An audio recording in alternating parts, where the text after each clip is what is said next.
Last night in Kabul, the United States ended 20 years of war in Afghanistan, the longest war in American history. We completed one of the biggest airlifts in history, with more than 120,000 people evacuated to safety. That number is more than double what most experts thought were possible. No nation has ever done anything like it in all of history. Only the United States had the capacity and the will and ability to do it, and we did it today. The extraordinary success of this mission was due to the incredible skill, bravery, and selfless courage of the United States military and our diplomats and intelligence professionals. For weeks, they risked their lives to get American citizens, Afghans who helped us, citizens of our allies and partners and others on board planes and out of the country. And they did it facing a crush of enormous crowds seeking to leave the country. And they did it knowing ISIS-K terrorists, sworn enemies of the Taliban, were lurking in the midst of those crowds. And still, the women and men of the United States military, our diplomatic corps, and intelligence professionals did their job and did it well, risking their lives, not for professional gains, but to serve others, not in a mission of war, but in a mission of mercy. 20 service members were wounded in the service of this mission. 13 heroes gave their lives. I was just at Dover Air Force Base for the dignified transfer. We owe them and their families a debt of gratitude we can never repay, but we should never, ever, ever forget. In April, I made a decision to end this war. As part of that decision, we set the date of August 31st for American troops to withdraw. The assumption was that more than 300,000 Afghan national security forces that we had trained over the past 2 decades and equipped would be a strong adversary in their civil wars with the Taliban.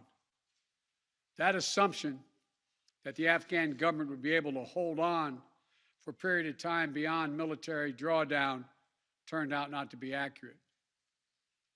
But I still instructed our national security team to prepare for every eventuality, even that one. And that's what we did.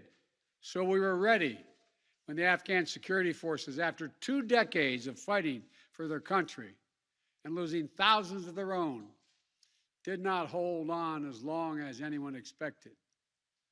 We were ready when they and the people of Afghanistan watched their own government collapse and their president flee amid the corruption and malfeasance, handing over the country to their enemy, the Taliban, and significantly increasing the risk to U.S. personnel and our allies. As a result, to safely extract American citizens before August 31st, as well as embassy personnel, allies and partners, and those Afghans who had worked with us and fought alongside of us for 20 years, I had authorized 6,000 troops, American troops, to Kabul to help secure the airport. As General McKenzie said, this is the way the mission was designed. It was designed to operate under severe stress and attack, and that's what it did. Since March, we reached out 19 times to Americans in Afghanistan with multiple warnings and offers to help them leave Afghanistan, all the way back as far as March.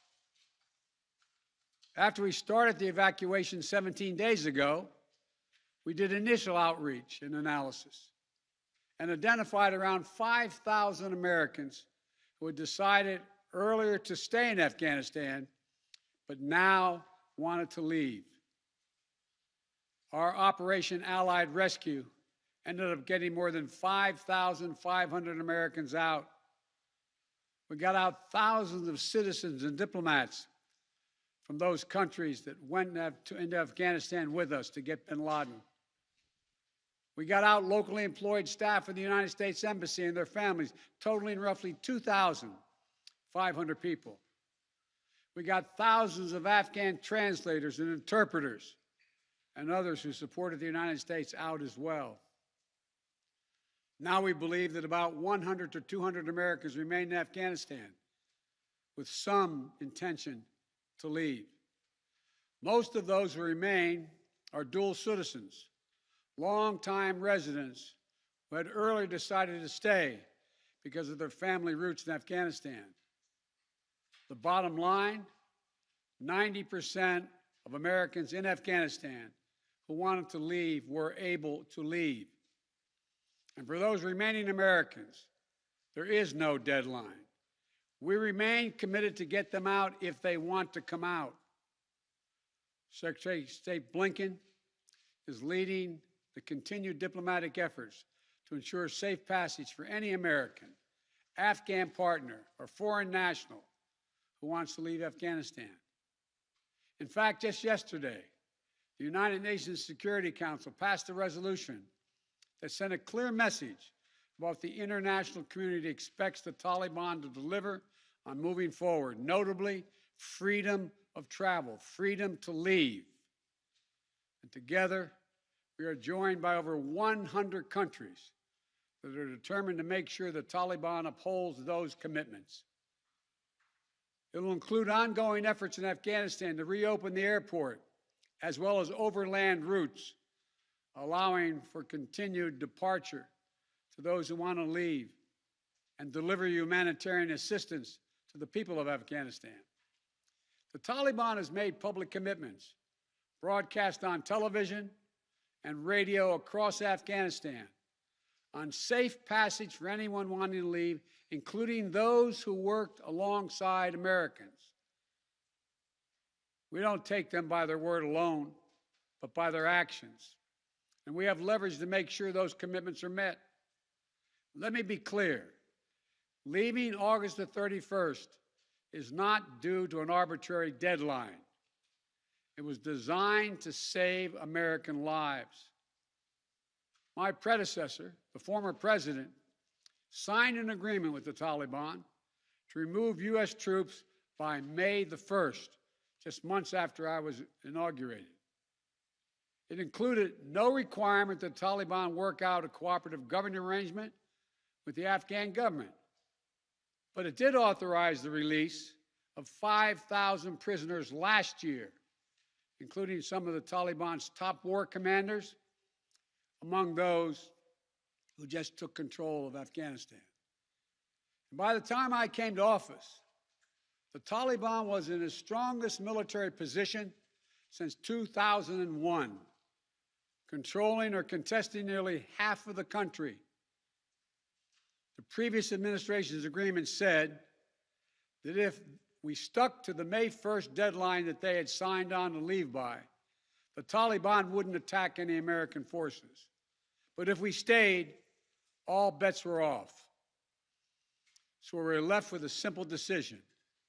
Either follow through on the commitment made by the last administration and leave Afghanistan, or say we weren't leaving and commit another tens of thousands more troops going back to war. That was the choice, the real choice, between leaving or escalating. I was not going to extend this forever war, and I was not extending a forever exit. The decision to end the military airlift operations at Kabul airport was based on the unanimous recommendation of my civilian and military advisors, the Secretary of State, the Secretary of Defense, the Chairman of the Joint Chiefs of Staff, and all the service chiefs, and the commanders in the field. Their recommendation was that the safest way to secure the passage of the remaining Americans and others out of the country was not to continue with 6,000 troops on the ground in harm's way in Kabul, but rather to get them out through non-military means. In the 17 days that we operated in Kabul after the Taliban seized power, we engaged in an around-the-clock effort to provide every American the opportunity to leave.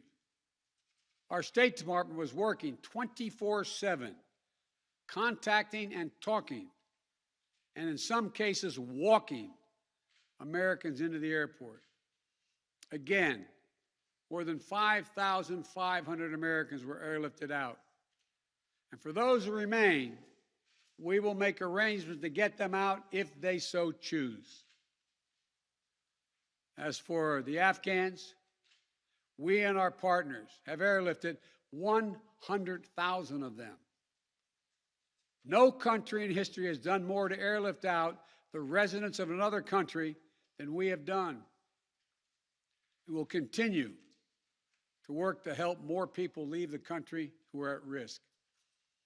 We're far from done. For now, I urge all Americans to join me in grateful prayer for our troops and diplomats and intelligence officers who carried out this mission of mercy in Kabul and at tremendous risk with such unparalleled results. An airlift that evacuated tens of thousands, to a network of volunteers and veterans who helped identify those needing evacuation, guide them to the airport, and provided them for their support along the way. We're going to continue to need their help. We need your help, and I'm looking forward to meeting with you. And to everyone who is now offering or who will offer to welcome Afghan allies to their homes around the world, including in America, we thank you. I take responsibility for the decision. Now some say we should have started mass evacuation sooner. And couldn't this have been done in a more orderly manner? I respectfully disagree. Imagine if we'd begun evacuations in June or July, bringing in thousands of American troops and evacuating more than 120,000 people in the middle of a civil war. There still would have been a rush to the airport, a breakdown in confidence and control of the government, and it still would have been a very difficult and dangerous mission. The bottom line is there is no evacuation from the end of a war that you can run without the kinds of complexities, challenges, and threats we faced. None. There are those who would say we should have stayed indefinitely for years on end. They ask, why don't we just keep doing what we were doing? Why do we have to change anything? The fact is, everything had changed. My predecessor had made a deal with the Taliban. When I came into office, we faced a deadline, May 1. The Taliban onslaught was coming. We faced one of two choices: follow the agreement of the previous administration and extend to have more time for people to get out, or send in thousands of more troops and escalate the war. To those asking for a third decade of war in Afghanistan, I ask, what is the vital national interest? In my view, we only have one: to make sure Afghanistan can never be used again to launch an attack on our homeland. Remember why we went to Afghanistan in the first place? Because we were attacked by Osama bin Laden and al-Qaeda on September 11th, 2001. And they were based in Afghanistan. We delivered justice to bin Laden on May 2nd, 2011, over a decade ago. Al-Qaeda was decimated. I respectfully suggest you ask yourself this question. If we'd been attacked on September 11, 2001, from Yemen instead of Afghanistan, would we have ever gone to war in Afghanistan? Even though the Taliban controlled Afghanistan in the year 2001? I believe the honest answer is no.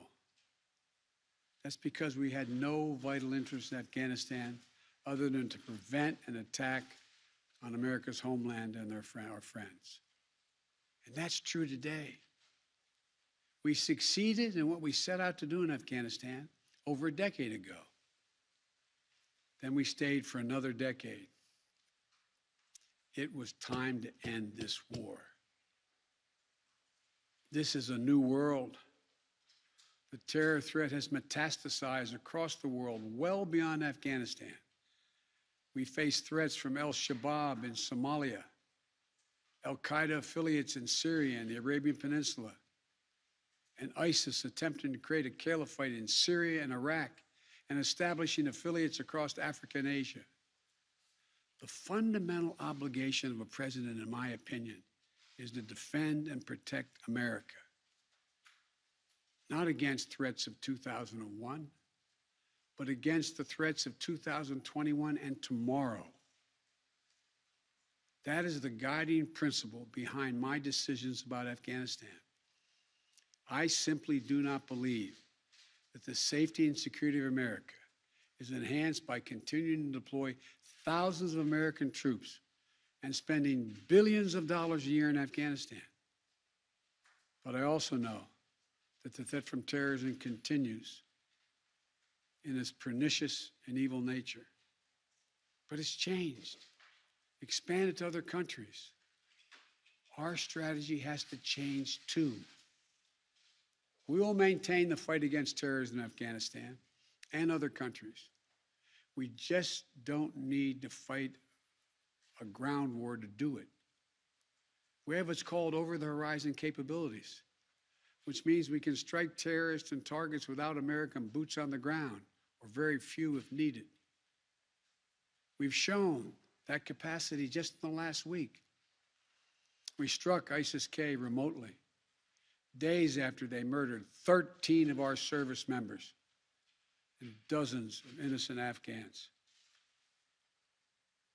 And to ISIS-K, we are not done with you yet. As Commander-in-Chief, I firmly believe the best path to guard our safety and our security lies in a tough, unforgiving, targeted, precise strategy that goes after terror where it is today, not where it was 2 decades ago. That's what's in our national interest. And here's a critical thing to understand. The world is changing. We're engaged in a serious competition with China.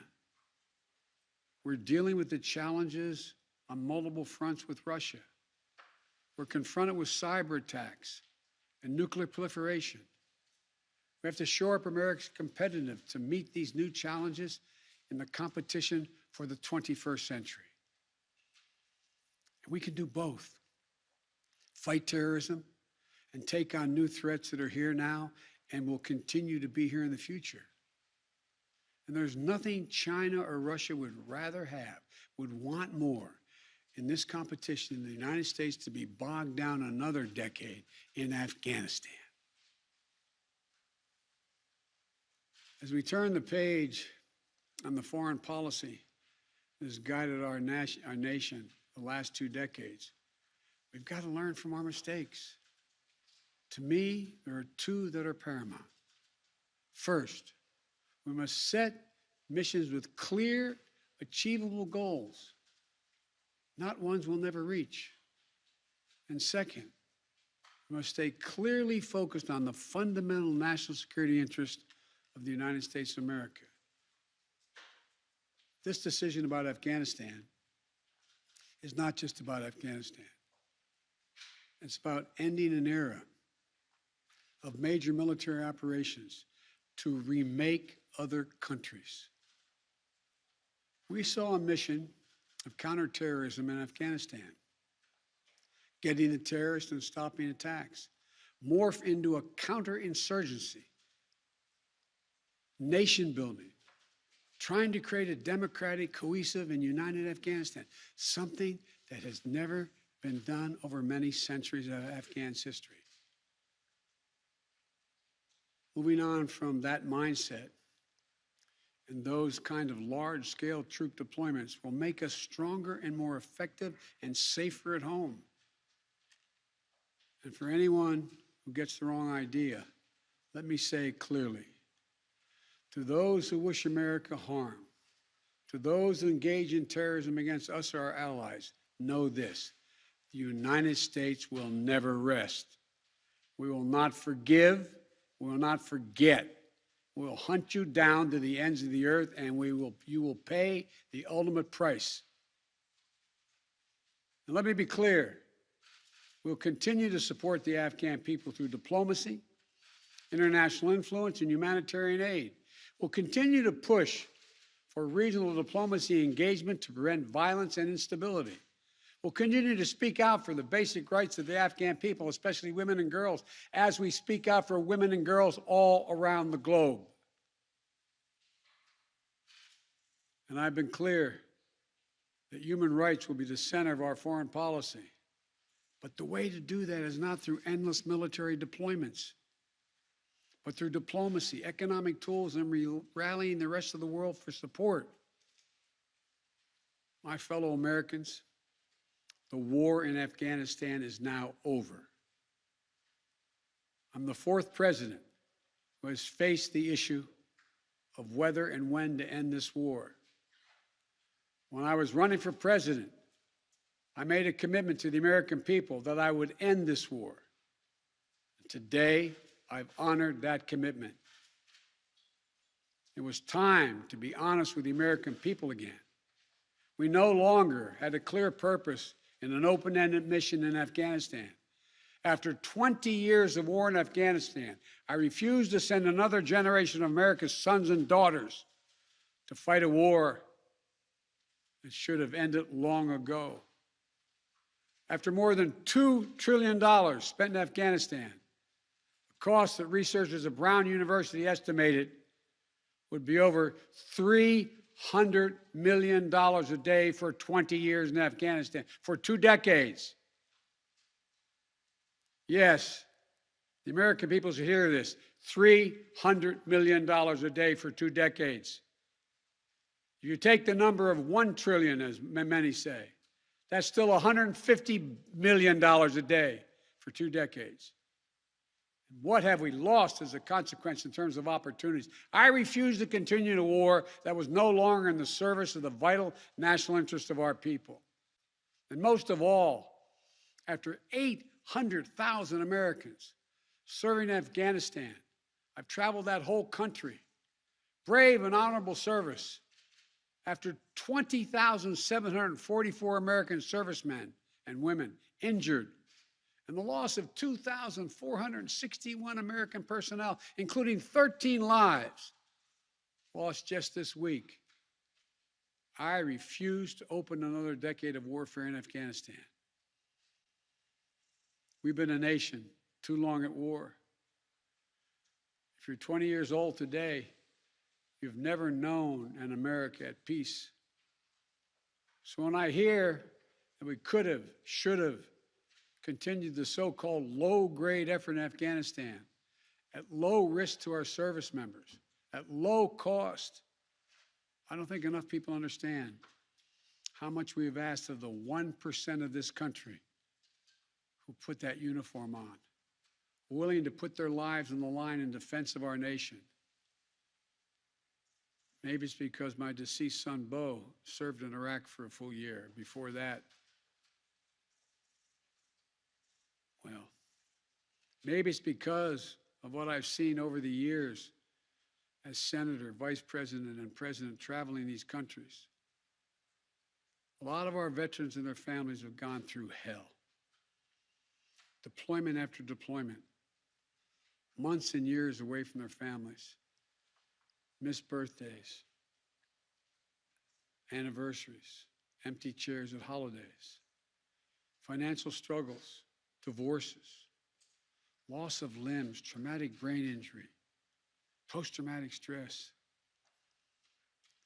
We see it in the struggles many have when they come home.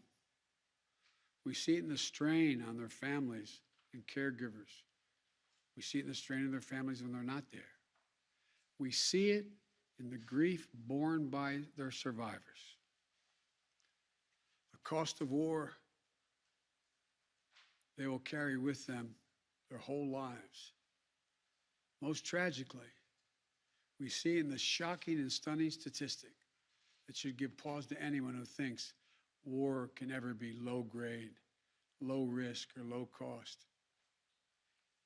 18 veterans, on average, who die by suicide every single day in America.